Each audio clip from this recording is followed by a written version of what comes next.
আসসালামু আলাইকুম রহমতুল্লাহি ওয়া বারাকাতুহু। সুপ্রিয় দর্শক, আপনারা দেখতে পাচ্ছেন আমরা হলো ব্রাহ্মণবাড়িয়ায় চলে এসেছি। আমাদের নিজস্ব পরিবহনের মাধ্যমে আমরা এখানে হোম ডেলিভারি দিচ্ছি।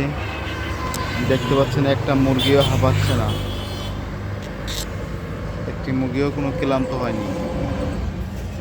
আপনারা জানেন ডিমের মুরগি একটু থেকে একটু জার্নিং করলেই ক্লান্ত হয়ে যায়, হাঁপানো শুরু করে। আমাদের একটি মুরগিও হাঁপাচ্ছে না। দেখতে পাচ্ছেন কি শান্তভাবে বসে আছে। কোয়ালিটি আলহামদুলিল্লাহ 100% কোয়ালিটি রয়েছে। একটা মুরগিও ইনশাল্লাহ কোনো অসুস্থ হবে না। কারো যদি লাগে তাহলে আপনারা অবশ্যই আমাদের সাথে যোগাযোগ করতে পারেন। যদি কুমিল্লা আশেপাশে হয় তাহলে অবশ্যই আমরা হোম ডেলিভারি দিতে পারবো। আর যদি বাংলাদেশের যে কোনো প্রান্ত থেকে নেন তাহলে আমরা বাসের মাধ্যমে পুরো বাংলাদেশে ডেলিভারি করে থাকি। যেখানে লাগবে সেখানেই দেওয়া যাবে। বাসের মাধ্যমে দিলে অবশ্যই সম্পূর্ণ পেমেন্ট আগে করতে হবে, আর হোম ডেলিভারি হলে গাড়ি ভাড়াটা আগে দিলেই হবে।